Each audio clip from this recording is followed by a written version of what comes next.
Welcome back to my course.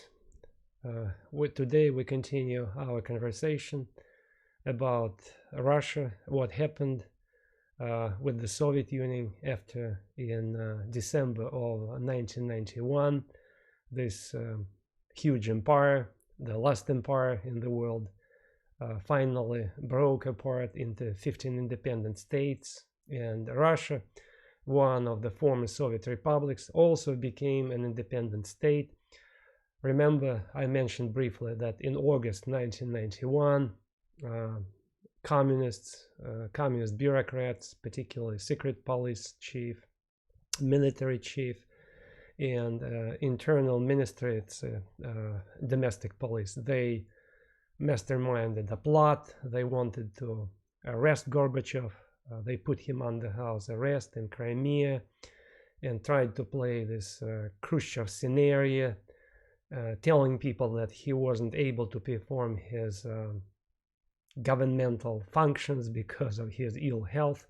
But it didn't work out this way, because in two capital cities, in Moscow and St. Petersburg, people went to demonstrate against this coup. The members of this coup could not organize the troops, those troops which they sent to Moscow against the Russian parliament. It's a parliament elected within the Russian Republic, the biggest republic, that opposed this coup, that challenged the coup, disagreed with this. They barricaded themselves. Okay, army sent to suppress this parliament of the Russian Republic refused to fight against these democratic forces. They started to hug each other, and soon entire coup attempt disintegrated. So the people who organized the coup were arrested, and briefly, for a few months, they were placed in prison. Later, when Soviet Union was gone already, they were released from prison. Anyway, this coup attempt actually sped up the disintegration of the Soviet Union, because local nationalist elites, and I repeat, in many 15 republics of the former Soviet Union, local nationalist elites,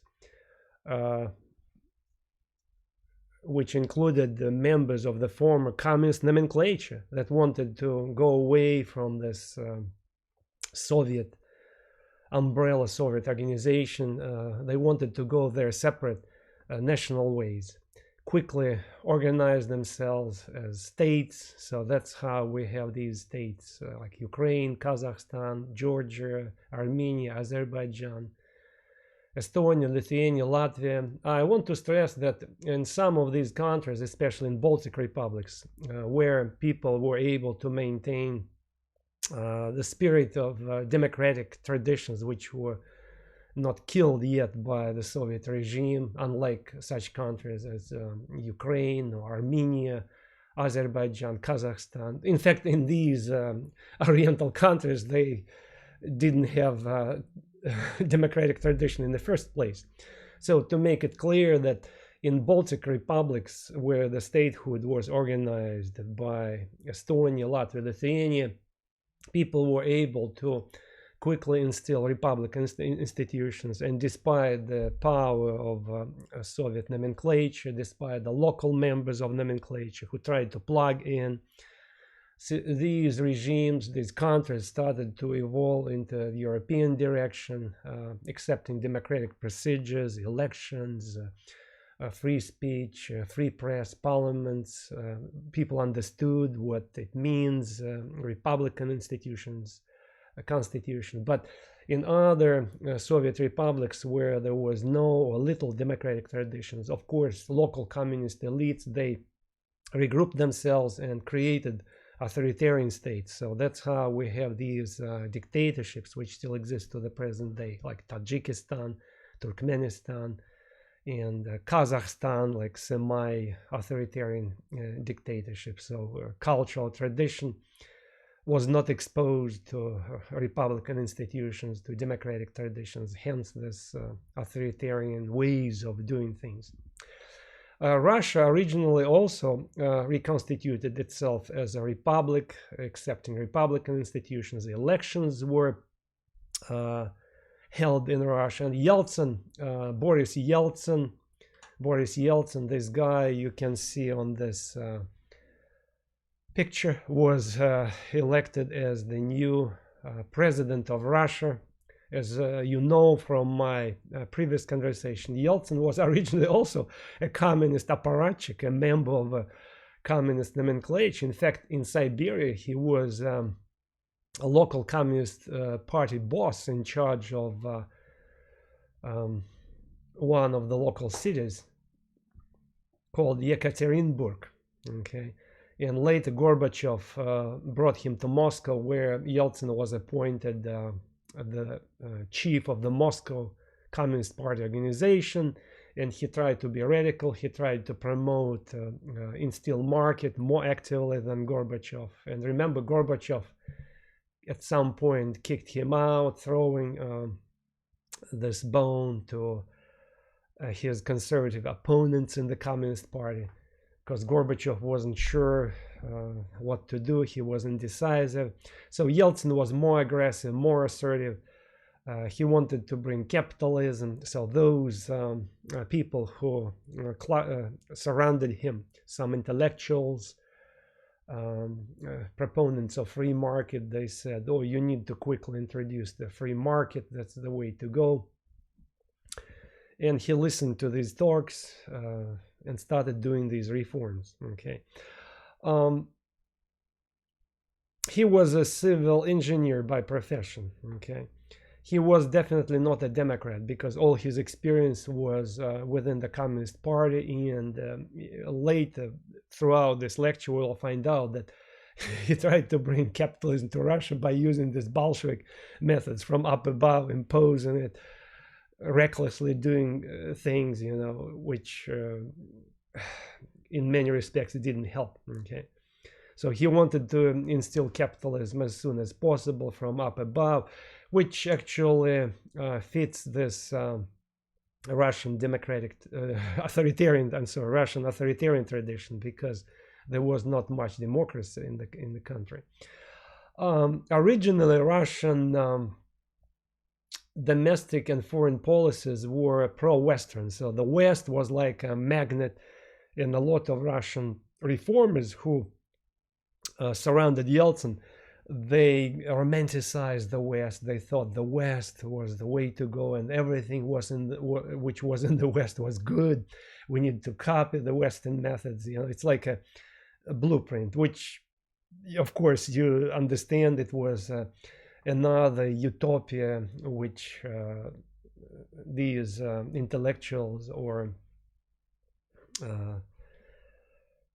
former party apparatchiks who surrounded Yeltsin, they promoted as a new utopia. Okay. In foreign policy, Russian regime originally was very much pro-American. So Americans were friends, we love Americans, and our goal was to integrate Russia into the West. So the West is not our enemy, it's our friend. Okay. And that's how the foreign policy was designed in the 1990s. Okay. Andrei Kozyrev, foreign minister, who was appointed to this position, advocated friendship with the United States. At some point, he even to show his friendship, friendly relationships with Americans, to kind of demonstrate that he wanted to be friends with Americans. He actually gave CIA a scheme of a new plan of the American embassy that was under construction in the Soviet times. The Soviets were building a new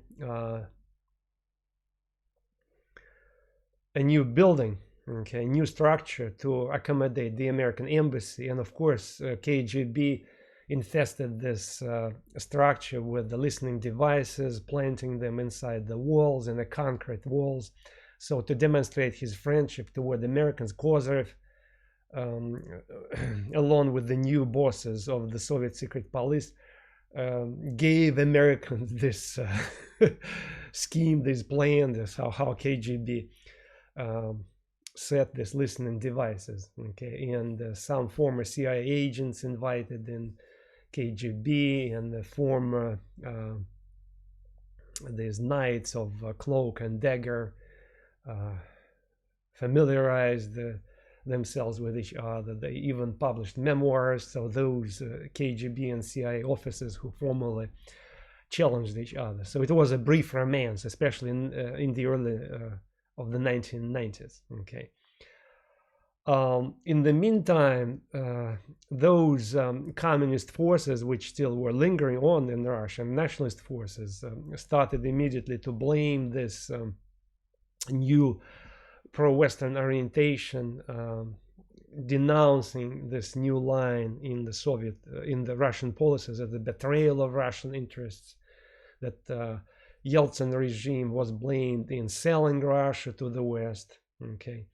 In all fairness, we should mention that originally, when Gorbachev ordered his secret police and army not to interfere in Eastern European affairs, when communist regimes in Eastern Europe were collapsing, Gorbachev concluded this agreement, silent agreement, with George Bush, who was president at that time, and Western leaders, that as soon as he didn't interfere, he opened the doors to democracy to flourish in Eastern Europe.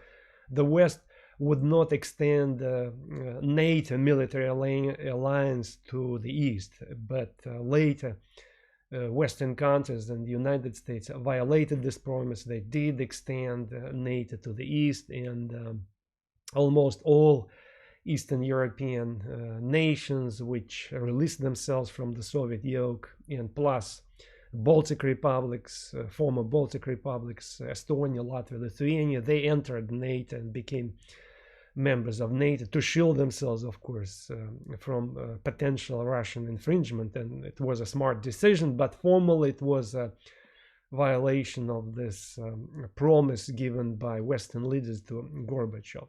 Okay. Russia had, of course, numerous problems. There was no, as we know, no democratic traditions, no civic society. Russians were not used to organize from below the civic organizations to promote certain causes. People were not familiar with private property, especially in the countryside, where a spirit of enterprise hardly existed in the first place before 1917. So we remember that there was Mir, and a peasant commune, and then Stalin subjugated this peasant collectives, in fact turned, as we know, peasants, Russian peasants, Ukrainian peasants, into state serfs.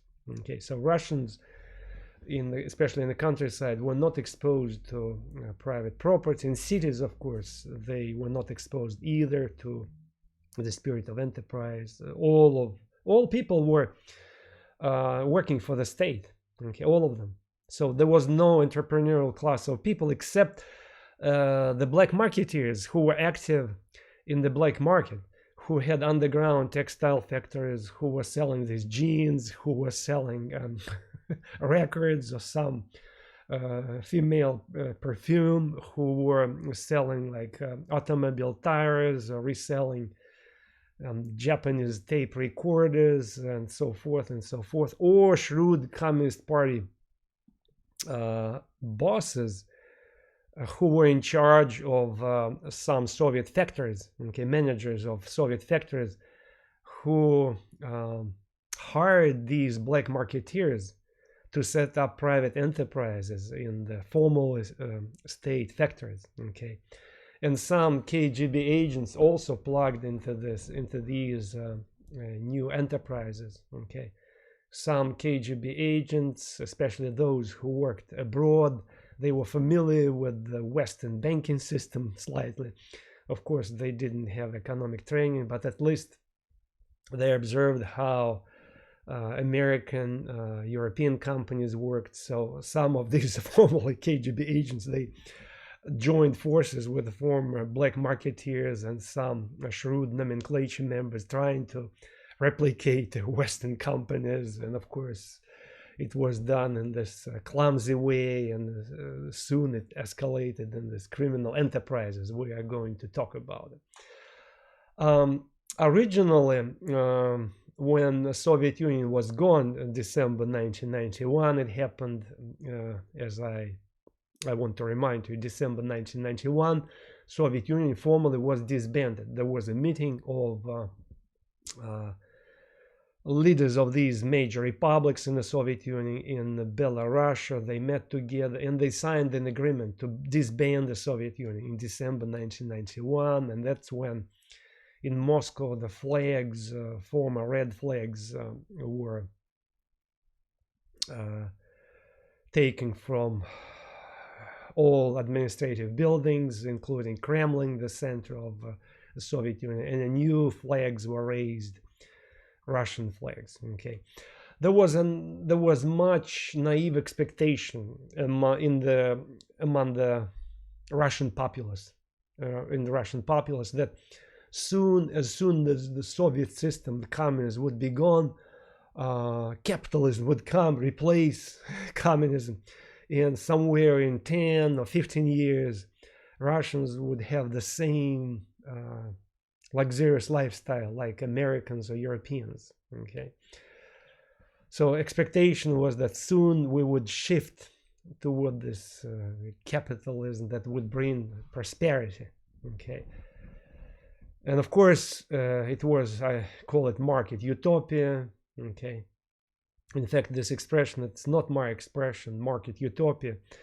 It was introduced by a Russian Marxist sociologist who is at present day one of the prominent leaders, leftists in Russia, a socialist. His name is Boris Kagarlitsky. So as early as 1990s, he actually pointed to this. He said, I see among Russians this market utopia which soon would be gone. And he was right in this case. You know, I disagreed with him at that time in the early 1990s, disagreed, but ideologically I don't support him. You know, this Boris Kagarlitsky was my former colleague, friend, but I disagreed with him. I still disagree with him ideologically, but he was right about this, that this market utopia that suddenly was embraced by the elite, part of the elite, in some populace, especially in the cities. So there was expectation that soon we would bring this American type prosperity, so we would prosper, and by the end of the 1990s, this market utopia was gone. So this guy, Boris Kagarlitsky, was right. In the 1990s, there was romance. There was a romantic attitude to the Western countries because Russia suddenly was an open country. Russians could travel, so they could go anywhere. So it was like the herd was released from the from the corral, you know, and the people individually started to travel to different countries. They were excited. They thought that the new opportunities opened in front of them. And this attitude existed somewhere until 1996, approximately. Okay. Reforms were promoted during this time. So Russia embraced this formally free market. So we need free market. And let's consider how this free market was introduced. Let me point to three important names which were spearheads of the Russian market reforms. First, ironically, this name, Yegor Gaidar, who was an economics professor. He was appointed, he was a former editor of the chief ideological magazine of the Soviet Communist Party called The Communist. So The Communist was ideological magazine of the Soviet Communist Party. He was the editor of this magazine. At the same time, he secretly was reading books about free market, was fascinated with this, and he was appointed the prime minister of Russia under Yeltsin. Okay, when Boris Yeltsin was elected the new president of Russia. And his major recommendation was to release the prices. So let's release the prices, and that would be it. Okay. And I will in the next slide, I will show whose advice he followed. Okay. The second guy was Anatoly Chubais. Also, he was an economics professor. Yeltsin created a special department or ministry called the Ministry of Privatization to privatize formerly Soviet industry. Privatize as soon as possible, because the fear was that communists might recuperate and would bring communism back. So this guy, economist Anatoly Chubais, was appointed to privatize the Soviet industry. Okay. And he also advocated the same approach to release the prices. The third was an American who was invited as the chief advisor. He was also an economics professor. Okay. Professor of microeconomics from Harvard, Jeffrey Sachs, I don't know how to better pronounce it. He was a famous reformer who was flying from one country, third world country, to another. He before traveled to Africa, where he assisted with the transitioning to market, and now he was invited to Russia to do the same. So these three persons became the spearheads of the reforms, okay, whose ideas they picked up. So mostly they based their free market ideas on the teachings of Milton Friedman. You may have heard about him. He was a famous economist, American economist,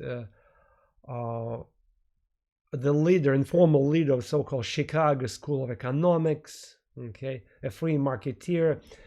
As you probably know, he became famous for his popular book called Capitalism and Freedom, where he defended free market.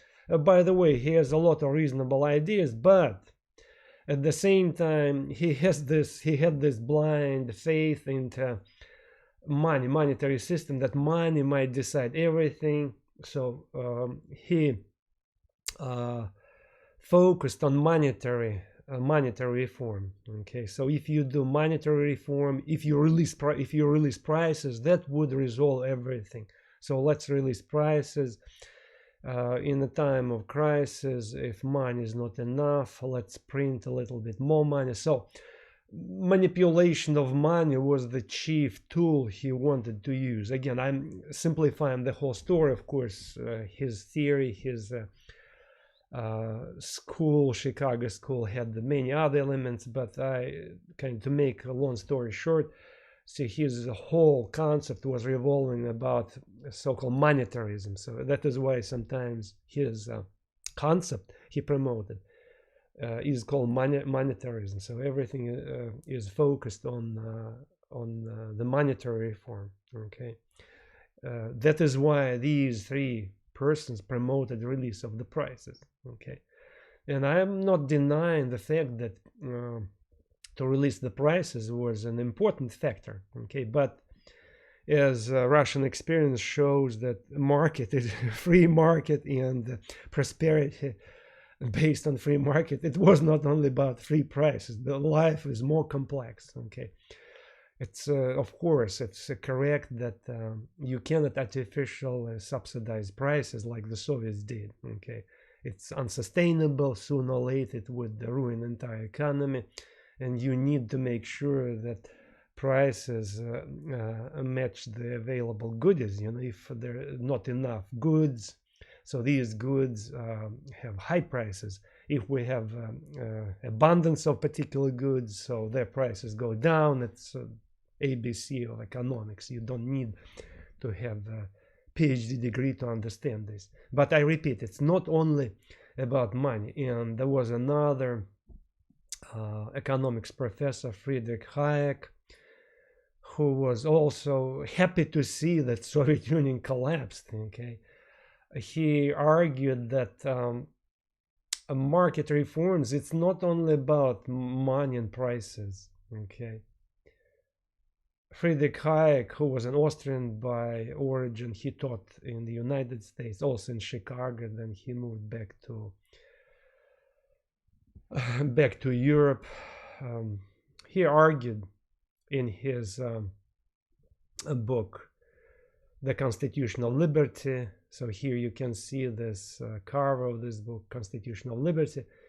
He said, economic life, it's not only about aggregates of people, aggregates of classes or people in general. So it's about human individuals. It's about our needs as individuals, because we are individuals with our local needs, without personal needs. Okay, you cannot treat people as big classes. You cannot generalize speculative GNP, okay, group interests. It's important things, but essentially it boils down to the interest of individual. Okay, and his major point, Hayek said, and he proved right as far as the Soviet Union is concerned. He said, no free market will be able to function without a firm legal system, without a legal system, with the rule of law, with respect for law from the elites, on the part of the elites and on the part of the population.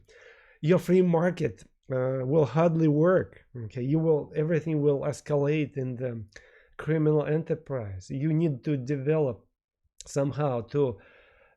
cultivate respect for law. You need the new tax code. You need to introduce a contract law. So people need to conclude contracts, and they need to respect these contracts. Okay. You need to respect private property. Okay. You cannot squash your opponent who beat you on the free market. You cannot come to his place and pull out a gun and threaten him with the gun, So that's not a free market. It's a criminal enterprise. That's what he essentially told us, and he proved to be right in this case.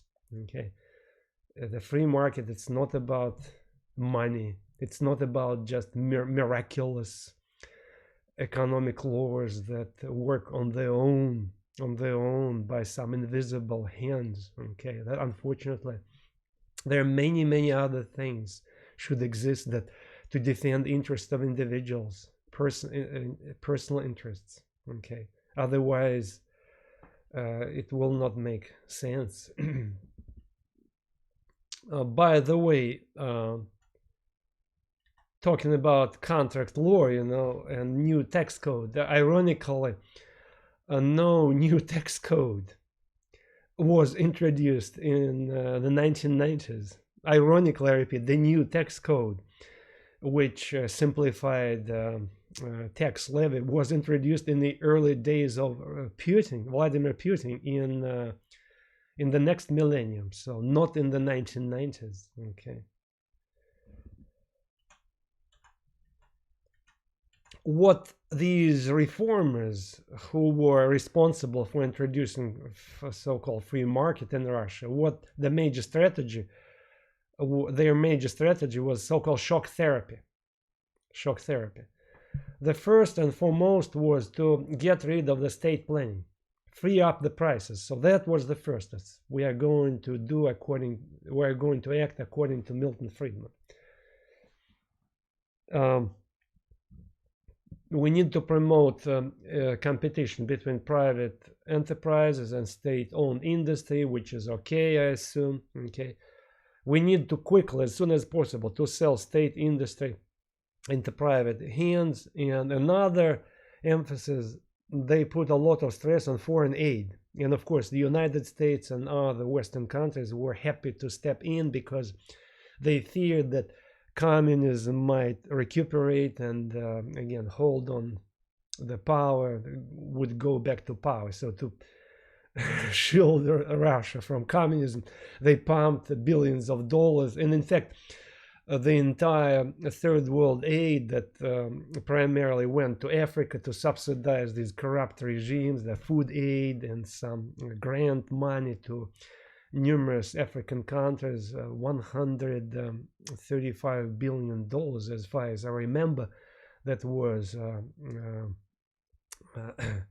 flowing into Africa, now was redirected to Eastern Europe, to such countries as Poland, Hungary, and the Russian Federation, the new name of Russia.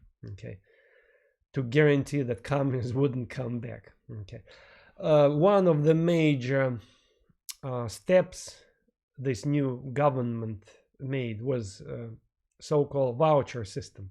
Here you can see on this picture so-called voucher, a share, okay, paper share. Anatoly Chubais, one of these reformers whose picture I showed you, argued that all Russians should have a share in former Soviet, in the Russian economy. Okay, and each Russian was issued this share, this paper share. Okay, which was an equivalent of 10,000 rubles. Okay, uninformed people didn't know what to do with them. People were free to cash them, people were free to sell them. Okay, and some shrewd people accumulated these shares, thousands of these shares, sometimes exchanging these shares for liquor or for in-kind goods, giving people who are unsophisticated people, giving some in-kind handouts or bottles of vodka, accumulating these cases of vouchers, and they use these vouchers to buy out state enterprises. In fact, there was a collusion among secret police or former secret police officers, these former black marketeers, and some local communist bosses, former members of communist nomenclature, to buy out these shares from the populace and use them to buy former state enterprises. Okay. Management in many areas of Russia, former communist managers took over state enterprises, shut down whatever they were doing. Let's say they were producing some like equipment, primitive equipment, like tractors that could not compete with Western-made tractors. So they could shut down this factory and turn this factory into toy manufacturing factory, or in some entertainment center, using these building facilities of a former state factory for a huge entertainment center. Okay, in my home city, for instance, Samara, in downtown of Samara, where in downtown there was a big industrial plant called machine tools plant. It was turned into a huge entertainment center, which exists to the present day. And again, voucher system was used by former management of this factory to buy out this whole building and turn it into an entertainment center. The second stage of privatization was very important. It happened because of these factors. Many state enterprises failed to pay taxes, okay, because they were either going bankrupt or they couldn't produce something that could compete with with Western items, okay, like those Soviet factories that produced food items. They couldn't compete with imported Western products, okay, or Soviet factories that produced medication could not compete with Western factories where same or similar medicine was more potent, much better quality. Okay, state enterprises could not pay taxes, and even some new privately owned enterprises, they didn't have enough cash, they didn't have enough wealth. Let's say this new entertainment center in my former city of Samara didn't have enough wealth to pay taxes, okay, and there was no tax code. They still use the old Soviet tax code. Some local plants, enterprises simply refused to pay taxes, and a weak government, since government was very weak, okay, police colluded with these newly founded private enterprises, receiving their cuts, and they were not interested either in these newly private owned enterprises or remaining state enterprises to pay taxes to the government, because it could diminish the shared wealth which corrupt police, former secret police officers, former private black marketeers, and new former communist bosses could share among them. Okay, so taxes either were not paid or not paid enough. The government collected only a quarter of all taxes it was supposed to collect. Okay, government didn't have money to pay teachers, doctors, police, okay, all these state workers who existed, or salaried guys and girls. Okay, government didn't have money. And I remember vividly how teachers' salaries were delayed for 7-9 months. Okay, occasionally teachers were paid in kind with sacks of rice, with sausages, with cheese, in kind payments. Police was in a better shape. In addition to in-kind payments, they could collude with these newly founded enterprises to get their cut from this whatever wealth they were able to create. So to get funds to fund teachers, doctors, and those people who worked for the government or in governmental institutions, Yeltsin government decided to sell into private hands strategic assets, which wasn't done before. Okay, in the first stage it wasn't done. What does it mean, strategic assets? Oil, gas, aluminum, steel, and telecommunications. So TV, radio stations now were announced to be sold into private hands. Auctions were organized. Unfortunately, these were fake auctions because there were a lot of insiders who had friends in the Yeltsin government, and they colluded with the bureaucrats, top bureaucrats in the Yeltsin government, to buy out these state assets, strategic assets, for really cheap prices. I will give you an example. One of the richest men, who became one of the richest men in Russia as a result of these reforms in the 1990s, was Roman Abramovich. Roman Abramovich, right now, he lives in Israel. Before, he lived in UK. UK stripped him of British residency permit, and he escaped to Israel. He was a Russian Jewish oligarch who participated, who had connections within the government, Yeltsin government. And he acquired Sibneft, which means Siberian oil. Neft means oil in Russian. Sibneft, Siberian oil company, that was priced in $3 billion. He purchased for $100 million. $100 million simply because of his connections. And in fact, another person whom I personally like, because he was not as corrupt as other oligarchs, this Mikhail Khodorkovsky, okay, who was also part of this auction system. He was also able to take advantage of this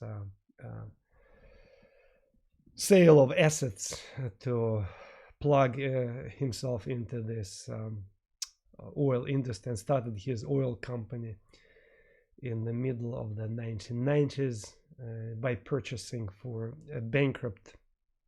one of the bankrupt Siberian oil companies really cheap. Okay, and then of course he improved it, he organized it.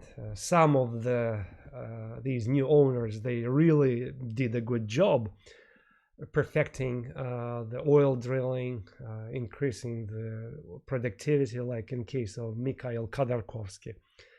In some other cases, the management didn't do anything. They simply tried to generate as much profit as possible. So it depended on the particular management, particular oligarchs who took over these oil fields, strategic oil fields. The same was done. The same was done in telecommunication, where former Soviet state-owned television, radio,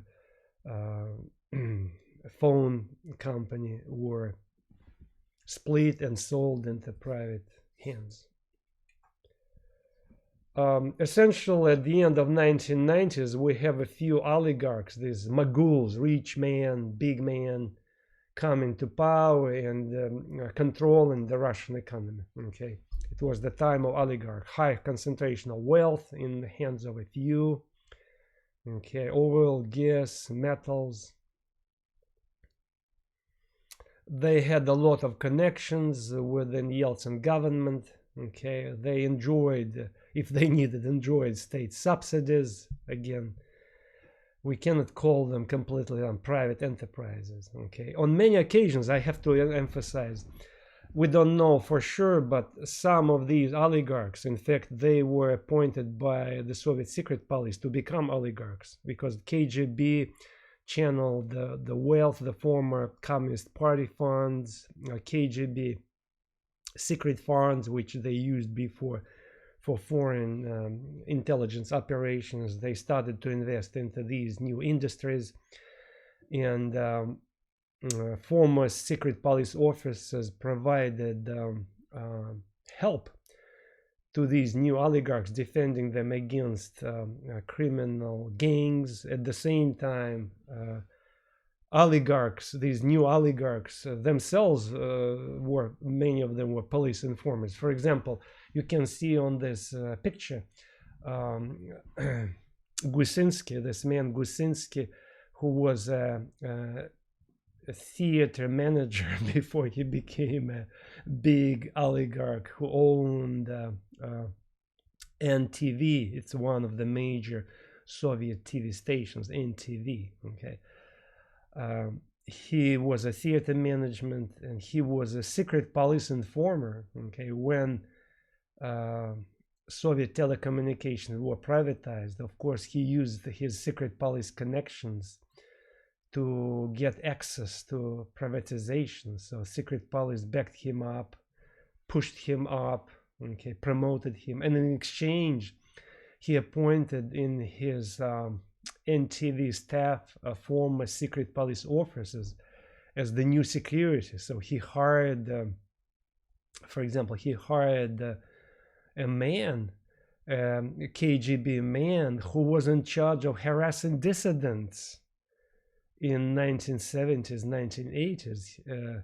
This man was hired by Gusinsky to be in charge of security in this new TV company which he owned. Okay, we don't know this information about Abramovich, but I am more than sure that secret police was behind him as well. Okay, so you could not simply become an oligarch on your own. That's what I wanted to stress. You could not become an oligarch even if you were an important black marketeer. You needed to have a backup from the former secret police, because they had guns, they had influence, they could threaten you.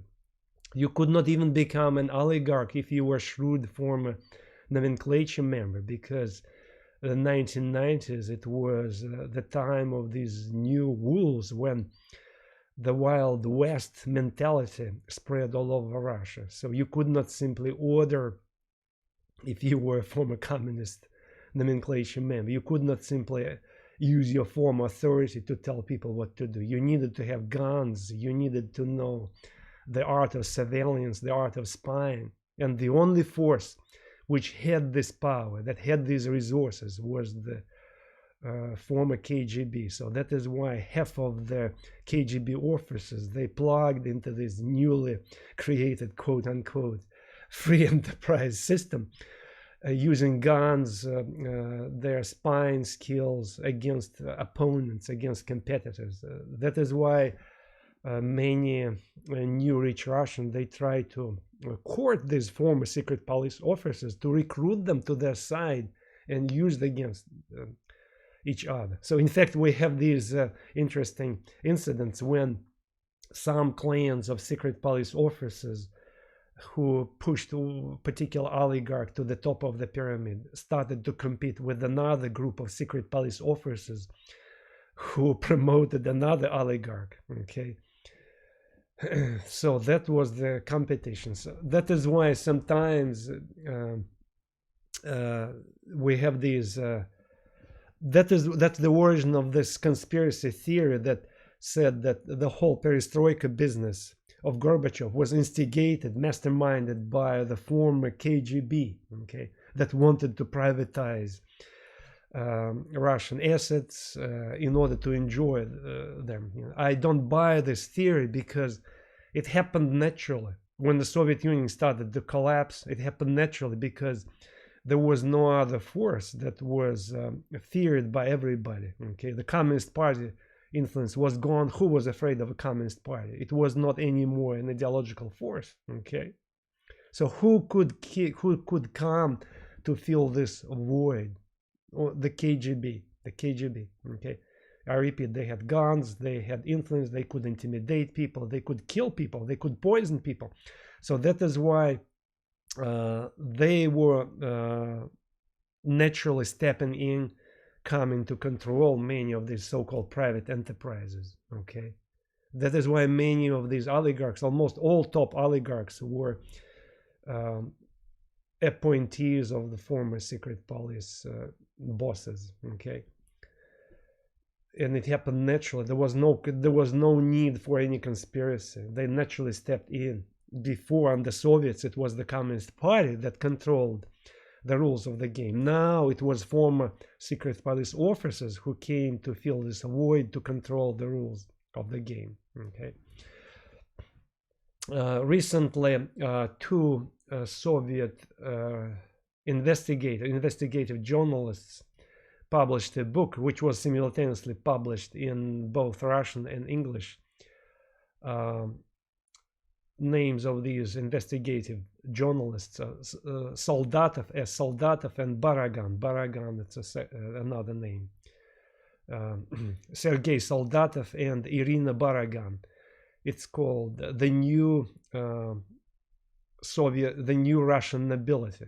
The new Russian nobility. It's about former KGB officers who currently rule Russia, because a lot of them later became appointed to the positions of state bureaucrats. Okay, it's very important to keep in mind. It was not some dissident intellectuals who, under Soviets, challenged the communist regime. So unfortunately, it was former KGB officers who came to fill this void. Okay, the time of oligarchs. Unfortunately, the land was not yet privatized, could not be sold. Okay, so a lot of agricultural land was still not for sale. So such investment or wealth option, that the land was still out of sale. And to the present day, much of the Russian land is still not for sale. For some reason, it goes back to the Russian tradition that goes prior to 1917, when land, especially agricultural land, was considered the property of the state. You know, this mentality still survived to the present day, although, I repeat, by the early millennium, by the early 2000s, some lands were for sale. Some lands were zoned in cities, around cities, and a small portion of agricultural land, like 20% of agricultural land, was zoned for sale. Okay, but still much of it is not for sale. The Russian government is afraid that it might lose this major strategic asset, land. Still, there was no firm protection for private property, because there were no firm legal code to protect the private property, to make it secret. Okay, so you could not, pretty much the old Soviet laws continued to be active. Okay, you could not, if for instance you concluded a contract with another company to deliver you something, okay, and let's say another businessman could not fulfill his or her obligations according to contract. You couldn't come to a court to penalize this guy or girl. Why? Because there was no contract law in Russia in the early 1990s. Okay, so that is why where could go these business people? They had to go to some private like mafia type people, like former, again, secret police officers or regular police, to ask them to help, to use their guns and influence, intimidation skills, to convince the partner who failed to fulfill his or her obligations, to intimidate this partner. Okay, and that's how things were done, unfortunately. So, like, for instance, people who borrowed money and refused to pay them, so frequently they had to deal with this contract police officers, former police officers, who were used by creditors to come and beat these people who refused to pay debts, okay, to apply violence against them. See, it was a brutal system, because there was a lack of contract law, and the private property was not respected at all. No new court system. Okay. So essentially it was this capitalism. I put the word capitalism in quotation marks because I could not call this capitalism. It was, of course, not a Western style capitalism. It was more Wild West capitalism, although when I use the word Wild West, I have to use this word with reservations, because I read a lot about capitalism in American West and developed a small expertise, and I see that all these violence we know from Westerns, it's exaggerated, because there were citizens associations, there were sheriffs in the West, and pretty much there was a lot of respect, and you may be surprised, a lot of respect for the law, because it was coming from the East, from the Anglo-American democratic traditions. So it was a Russian way to approach things, so we cannot compare this with Wild West. Okay. Anyway, Yeltsin and his team were building capitalism in Russia from up above. It fit Russian, perfectly fit the Russian tradition of reforms from up above. Since Peter the Great, from up above, you are forcing people to do something, okay? And in these quote-unquote capitalism, new Russian capitalism, we have economic reform occupying the central role. So that was the priority. No reforms in judicial life, no constitutional reform. Again, behind this silly notion was this naive faith into economy. So economy would resolve everything, this invisible hand of the market. And as I mentioned in my PowerPoint, and I want to emphasize it here, that it was basically Marx turned upside down, because Bolsheviks also believed that, remember, if you nationalize economy, so everything would be working well. So nationalize economy, everything should belong to the state, from agricultural farm to a small dinery, like and industrial enterprise, everything should belong to the state, and everything would be resolved. So everybody would be happy. So now it was turned upside down.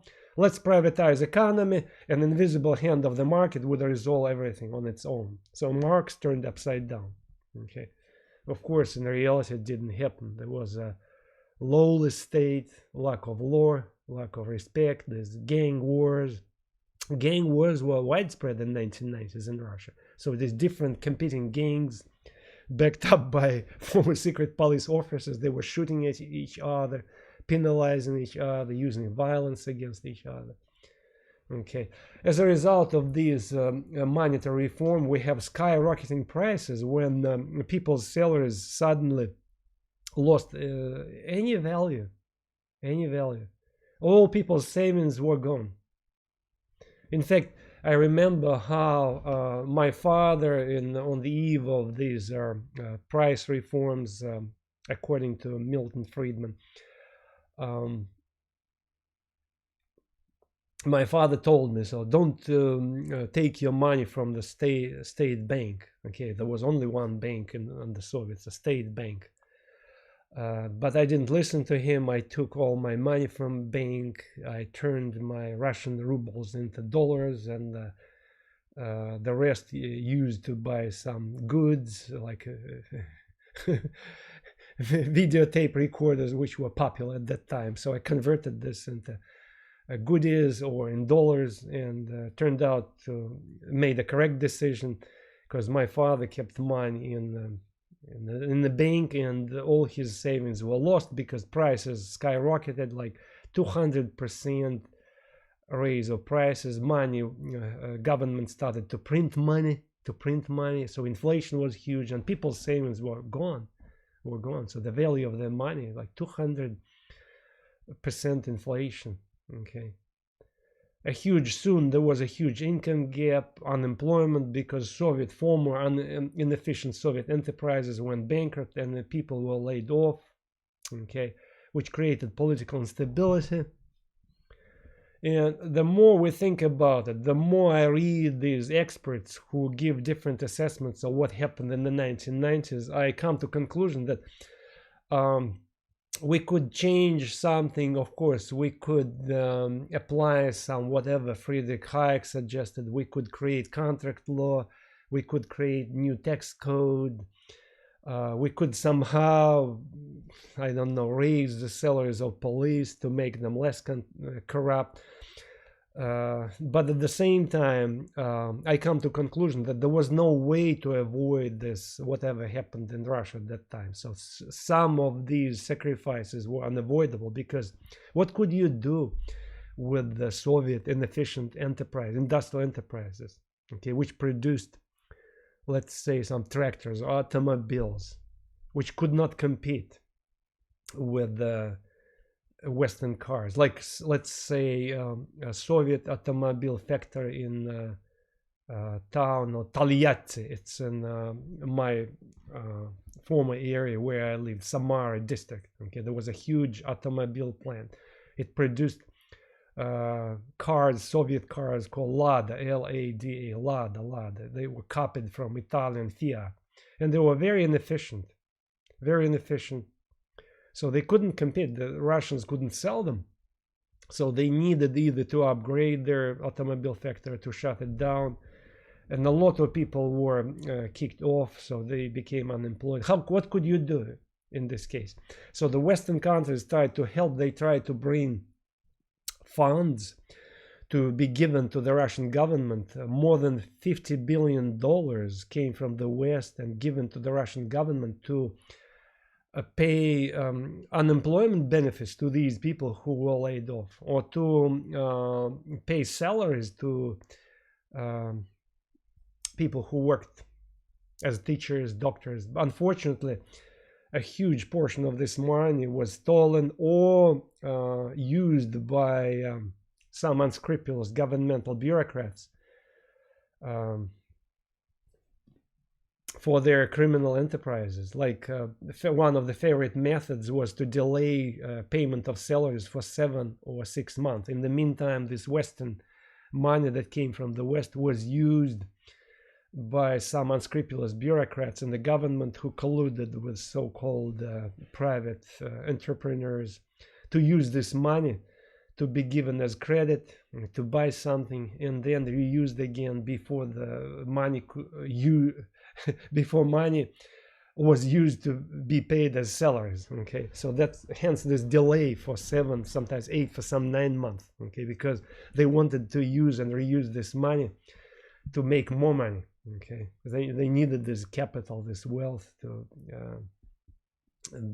invest into something, to buy something, to reuse this money, to give it as a credit. Okay, to give it to somebody and to receive money back quickly with a huge interest. Okay, so the Western money that came to Russia were not used right away. So before they were distributed as a payment, unemployment benefits or salaries, so they were frequently used by these so-called private entrepreneurs.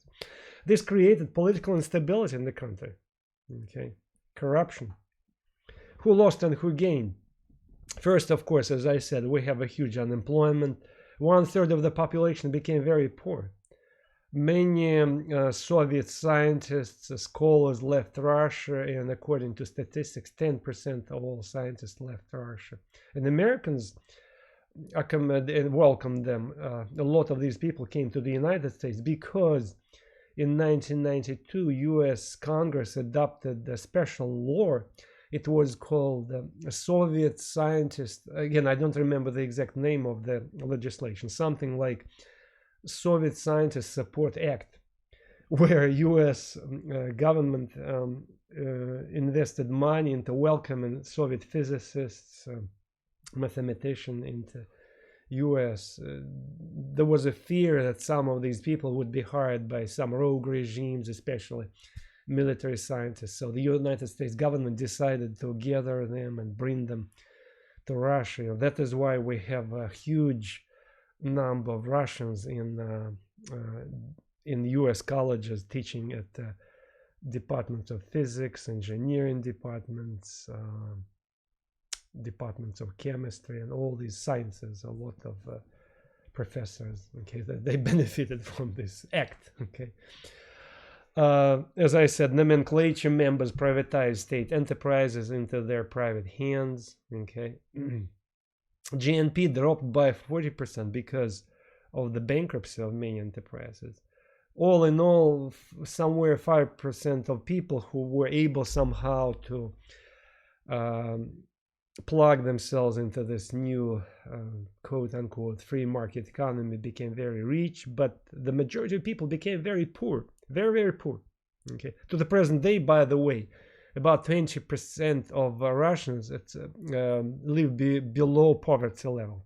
Below poverty level according to the Russian standards. I'm not talking about American standards, because if you take this amount of money which poor people received from the government in form of welfare, you know, these checks, let's say the average check, welfare check, weekly, like $400 or $200, depending on the state. You know, it's in Russian standards, it will be a middle class person, of course.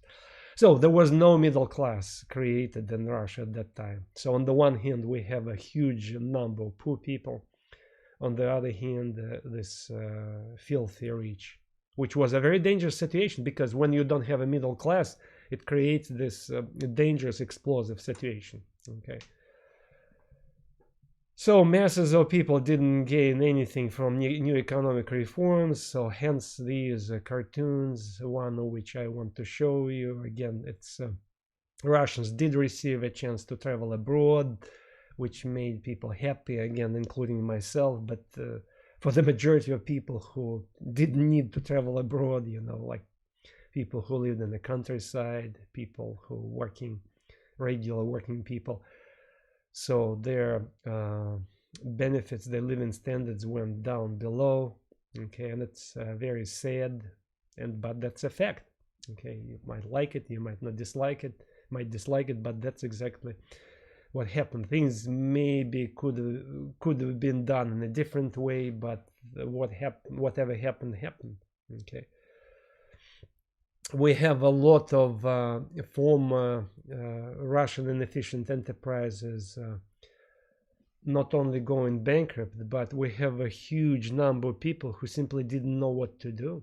They couldn't find the room in the new society. Why? Because through 3 generations, Soviet ideology raised people, killing in minds of people the spirit of enterprise. It's a tragedy of the whole generation, of the whole formerly Soviet society that had to enter in the 1990s. Okay, we have a higher rate at that time, 1990s. We have a higher rate of suicides. In fact, a demographic line, the birth rate in Russia went down. So Russians started to die. Demographic curve was very bad. It went down. So women didn't want to have children in 1990s because they didn't feel secure, and indeed it was a very insecure environment. huge alcohol consumption increased. The drug addiction, which never existed under Soviets, we were not familiar with drugs, you know, so it was exotic. So the only drug we knew under Soviets was vodka. People died sometimes from alcohol consumption, freezing to death in winter, or alcoholism. Alcohol addicts died from this ailment. But there were hardly any drug addicts in the Western sense of the word. But now drugs came, heavy drugs came to Russia, and it became a national problem. Okay, crime increased, of course. These gang wars, TV promoted this violence, and it made a lot of Russians uncomfortable, especially those people, I repeat, who couldn't find a room in the new system. Like a lot of former people who worked for Soviet colleges, they were kicked out. Many colleges were shut down, and some of these people had to sell or resell something. They went to a market, they went to regular streets, you know, selling whatever they had at their homes, because they didn't know how to survive. And I repeat, a lot of people died at that time. Okay, there was this sense of hopelessness. So that is why this original expectation that paradise would come to Russia quickly was replaced by this sense of gloom and doom by the end of 1990s. By the end of 1990s, there was the sense of gloom and doom. Okay, so totally reverse situation. In the West, that was loved in the beginning of 1990s, now was hated by the majority of the people. Okay, Yeltsin was under attack. Okay, unfortunately, in the new Russian parliament, unfortunately for Yeltsin, communists and nationalists came to dominate. In the new elections, 1993, governmental Yeltsin party, called Russian Choice, received only 15% of votes. Communist Party, 12%. Fascist and Nationalist Liberal Democratic Party. I want to stress that before Soviet Union died, the secret police KGB created this fake political party. They were thinking already in KGB that the Soviet Union soon would be gone, and they were preparing the ground what they were going to do in the wake of the Soviet Union collapse. So that is why they tried to funnel money into particular cooperatives. Remember, the Gorbachev government adopted a law about cooperatives, which was a cover for many black marketeers to jumpstart their enterprises. So that's where some KGB branches started to funnel their money. In order to win political power in the future, they created this fake political party, which had this fake name, Liberal Democratic Party. It means nothing, it's just a name. In reality, it was a nationalist party, which started, instead of communism, it started talking about the glorious mother Russia, the nation, we should protect Russian nation against evil Westerners. So this particular party, which was created by a KGB informer named Vladimir Zhirinovsky, who worked for KGB. He was a paid informer. Received in 1993 23% of majority of the votes. Only when the Russia Choice was able to sway to its side Communist Party, the Yeltsin government was able to keep the majority. Otherwise, it would have been kicked out by these fascists and nationalists. Okay. In fact, in 1993, the communists who felt betrayed, after these elections, where they backed up originally Russia Choice, the governmental party, they realized that the government was persistent in its quote-unquote free market reforms. There was a huge unemployment. People immediately, of course, felt insecure. They decided not to support the government, and there was a little revolt. Yeltsin, Communist Party and Liberal Democratic Party declared an impeachment for Yeltsin. But Yeltsin disagreed with this. He sent tanks against the Russian parliament, where at this point communists decided to collude with Liberal Democrats. Again, Liberal Democrats in quotation marks, this nationalist party. And they were sitting in the Russian parliament.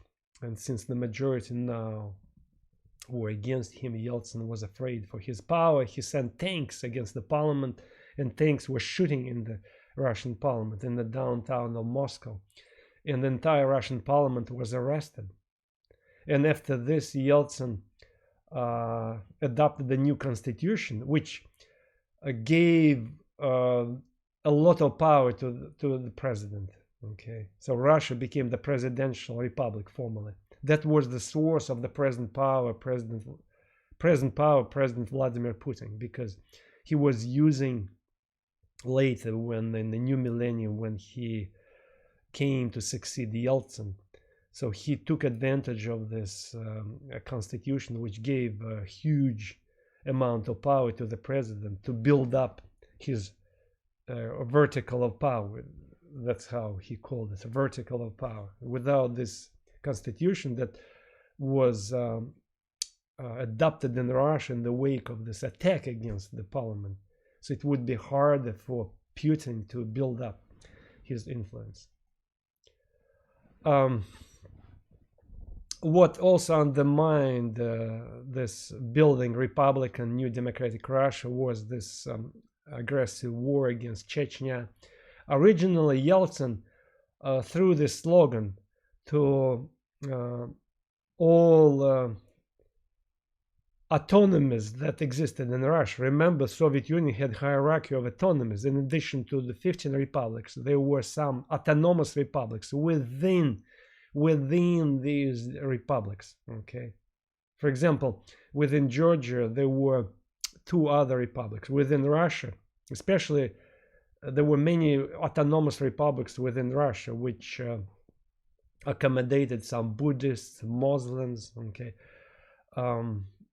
which didn't have a high status under Soviet Union. But now, when Russia emerged as the newly independent state, some of these new autonomies also started to claim statehood. Why? Because when Yeltsin was fighting against Gorbachev under still Soviet Union, he declared this slogan. He said, "Take as much sovereignty as you wish," okay, because he wanted to be supported by local autonomies within Russia.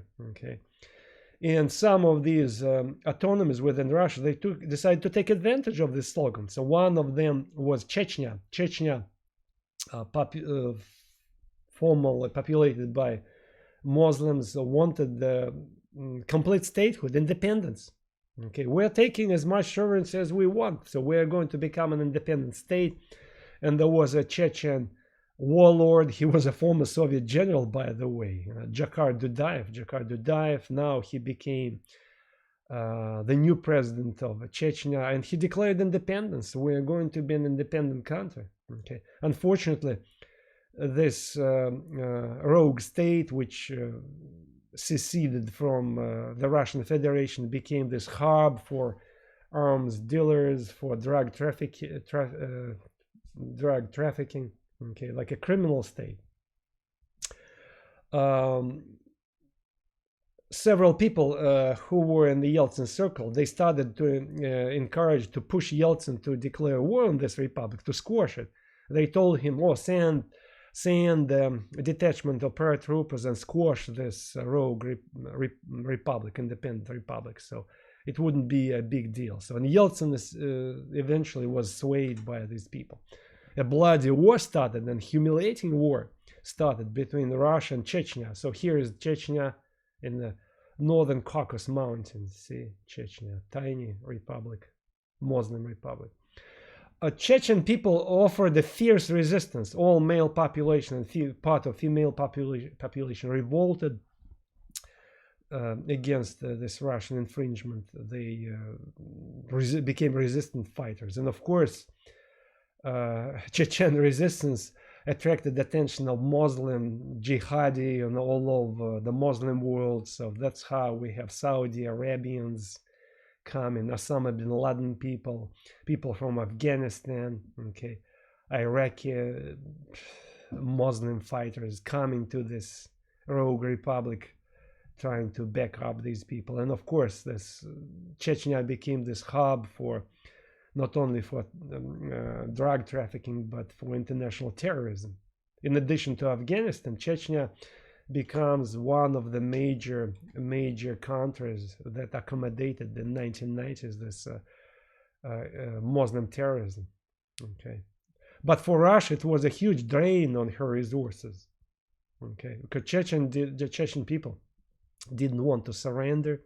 Remember, Chechen people, I mentioned briefly, under Soviets, Stalin penalized this entire nation. It's about 1 million people. He penalized the entire nation for helping Hitler during the Second World War. Like a large portion of Chechen people sided with, wanted to join the Nazi, because they hated the Soviet domination. So Stalin decided in 1944 to put the entire nation, men, women, and children, in cattle cars and ship them to Central Asia. Of course, Chechen people had this big grudge, and they developed this anti-Russian sentiments, because for Chechen people it was this, they put this blame for whatever Stalin had done with them to Russians. Okay. Yeltsin sent, in addition to paratroopers, Yeltsin had, of course, to send tanks, had to send a regular army, and it became a huge military enterprise, humiliating enterprise. Chechen capital was totally destroyed. There was a carpet bombing in 1995, 1996, and a lot of civilians suffered. Okay. For Muslims, it became like a cause for a global jihad. That is why we have, for instance, such commanders from Afghanistan. Khattab, a former a Jordanian who was fighting against the Soviets in Afghanistan. He was one of the assistants of bin Laden.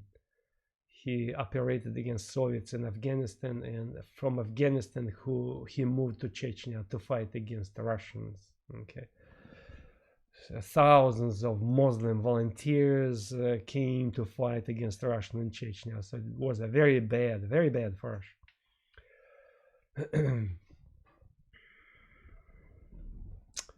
Within Russia, I repeat, the weak Yeltsin state could not collect taxes. There was a lot of corruption, gang wars, the gang racket flourished in the country. So secret police officers, regular police helped, quote unquote, business people in their fights against each other. And it is calculated that in those years, 1990s, up to 80% of business people paid protection money to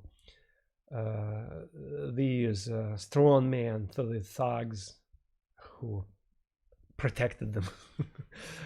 1/3 of goods and services controlled by gangs who provided protection to this quote-unquote private enterprise.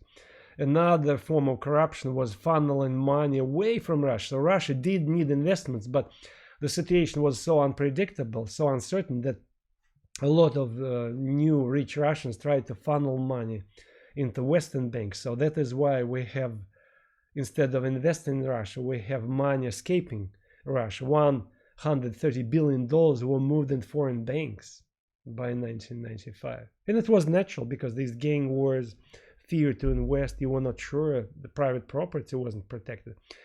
A classical situation described by American economist Robert Higgs in his concept of regime uncertainty. Robert Higgs, an American economist, wrote, you can Google it, wrote a lot about so-called regime uncertainty. He argues that when you create this uncertain environment, when business people feel unprotected, private property is unprotected, when you are not sure what would happen with your money, when you're afraid to invest your money, it creates this regime uncertainty. When people try to hoard wealth, people try to hide the West, or try to take the wealth away from your own country and to invest into another country where money would be secure. It's a natural thing. So it's called regime uncertainty. So there was plenty of regime uncertainty in Russia in those years. So that was the fact. Oligarchs who controlled the Russian economy were fighting against each other, trying to gain influence. One of the major oligarchs who acquired a huge influence among these, between 12, 14 oligarchs who controlled Russian strategical assets. There was one, Boris Berezovsky, who controlled automobile industry, the plant which I mentioned before in city of Taliati, and he also controlled the second major TV company in Russia called Russia One. It was a number one TV company in Russia, so he controlled it. He acquired a huge influence in the Yeltsin government. He had influence on his daughter, Tatiana Dyachenko. There was a secret police informer, Valentin Yumashev, who was a husband of Tatiana Dyachenko. Okay, he through him, both secret police, Boris Berezovsky acted, influenced Yeltsin. And in fact, this Valentin Yumashev, this KGB informer, okay, he was the one who eventually promoted the would-be president of Russia, Vladimir Putin. Okay, he put him into Yeltsin's circle, and that's how Yeltsin noticed him and eventually also started to promote him. Okay, Yeltsin in the meantime had his personal problems. He, like many Russians, he abused alcohol. Okay, and in the meantime, secret police gradually recuperated, regaining her influence, which it briefly lost in the early 1990s.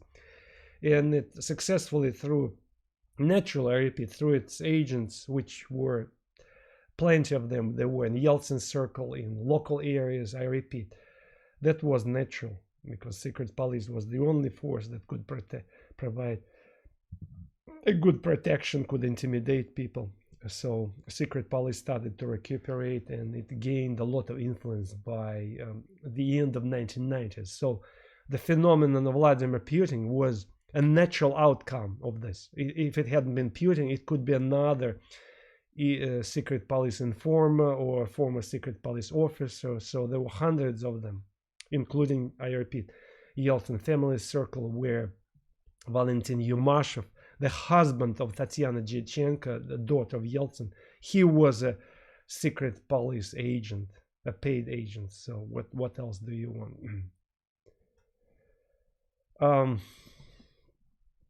Dysfunctional state could not collect taxes. Payments of workers were delayed. Russian government could have coped with the situation, but unfortunately, such important source of revenues for the Russian state, like gas and oil, was gone by 1998. What do we have in 1998?